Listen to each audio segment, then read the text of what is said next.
નમસ્કાર. કન્યા રાશિના જાતકો માટે આવનારા લગભગ 110 દિવસ સમજી લો કે જીવનમાં એક મોટો વળાંક લાવી શકે છે.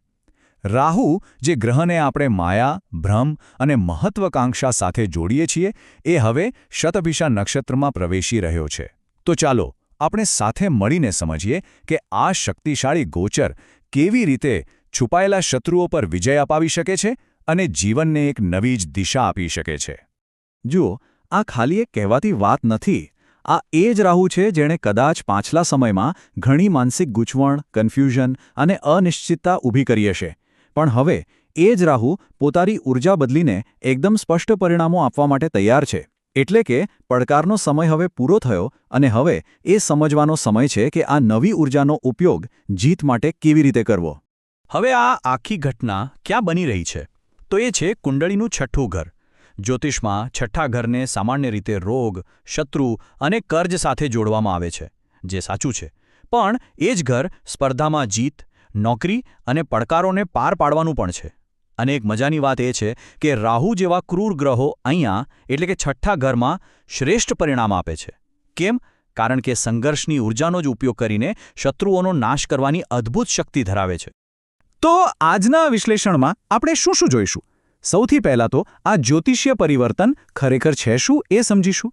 પછી આપણે કારકિર્દી, સ્વાસ્થ્ય, સંબંધો, આર્થિક બાબતો અને શિક્ષણ પર એની શું અસર થશે એનું ઊંડાણપૂર્વક વિશ્લેષણ કરીશું. અને હા, સૌથી છેલ્લે આ સમયગાળામાં સફળતા મેળવવા માટેની પાક્કી રણનીતિઓ પર પણ વાત કરીશું.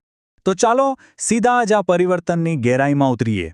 લગભગ 20 ફેબ્રુઆરીથી રાહુ શતભિષા નક્ષત્રમાં પૂરેપૂરો આવી જ જશે.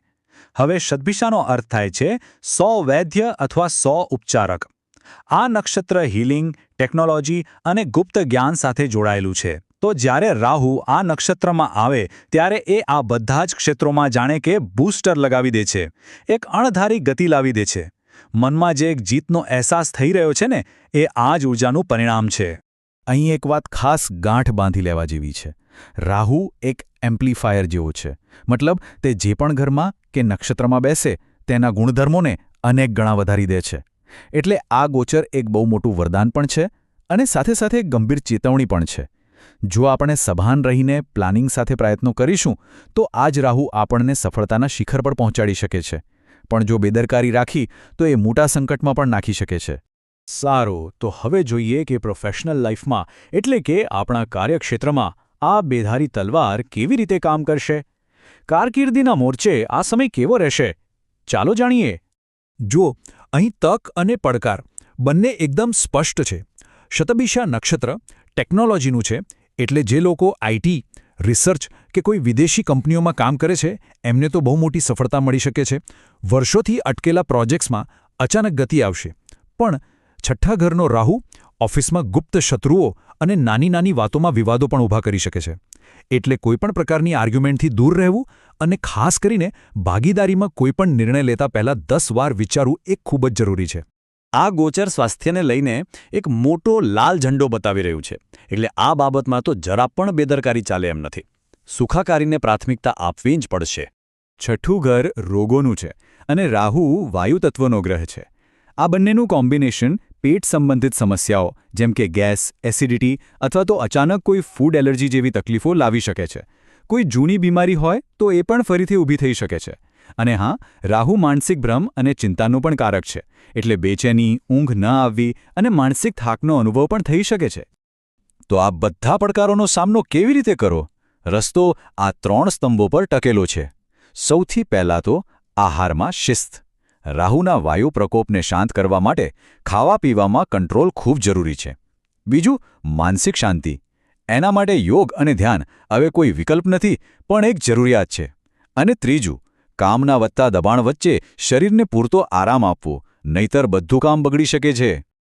ચાલો હવે જીવનના 2 સૌથી મહત્વપૂર્ણ પાસાઓ પર નજર કરીએ. એક છે આપણા અંગત સંબંધો અને બીજું છે આપણી આર્થિક સ્થિરતા. સંબંધો માટે આ સમયગાળો ખરેખર ખૂબ સારો છે. છઠ્ઠા ઘરનો રાહુ જૂના મતભેદો અને ઝઘડાઓને ઉકેલવાની એક સરસ તક આપશે.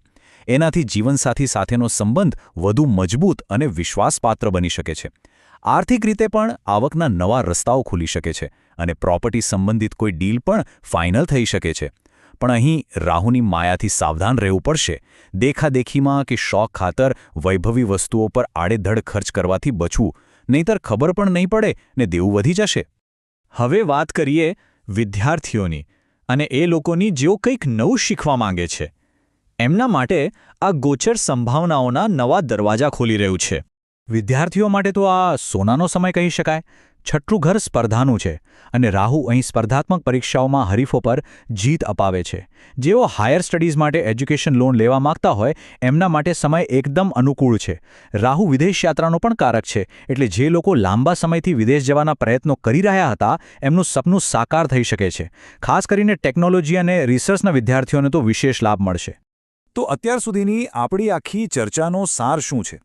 આ 110 દિવસની યાત્રાને સફળ બનાવવા માટે કઈ મુખ્ય બાબતોનું ધ્યાન રાખવું પડશે? ચાલો એને એકદમ વ્યવસ્થિત રીતે પોઈન્ટ ટુ પોઈન્ટ સમજી લઈએ. આ 110 દિવસમાં સફળતાનો મૂળ મંત્ર એક જ છે: શિસ્તબદ્ધ પ્રયત્ન. યાદ રાખજો, રાહુ મહેનતનું ફળ 100% આપે છે, પણ દિશા સાચી હોવી જોઈએ. માનસિક સ્પષ્ટતા માટે ધ્યાન, શારીરિક સ્વાસ્થ્ય માટે આહાર પર નિયંત્રણ અને આર્થિક સ્થિરતા માટે ખર્ચ પર કાબૂ. આ બધી બાબતોને જોડીને એક મજબૂત વ્યૂહરચના બનાવી શકાય છે, જે વિજયને સુનિશ્ચિત કરશે. અને અંતે એક સવાલ જે આપણે સૌએ પોતાની જાતને પૂછવાનો છે. રાહુએ જીત માટેનું સ્ટેજ તૈયાર કરી દીધું છે. તેણે શક્તિ પણ આપી છે અને તક પણ આપી છે. હવે નિર્ણય આપણા હાથમાં છે કે આ જબરદસ્ત ઉર્જાનો ઉપયોગ કંઈક નવું બનાવવા માટે, કંઈક રચનાત્મક કરવા માટે કરવો છે કે પછી તેને આવેગ અને વિવાદોમાં વેડફી નાખવી છે. આ 110 દિવસ એક તક છે જેનો શ્રેષ્ઠ ઉપયોગ કરવો જ એ જ સાચી કસોટી અને સાચી જીત છે.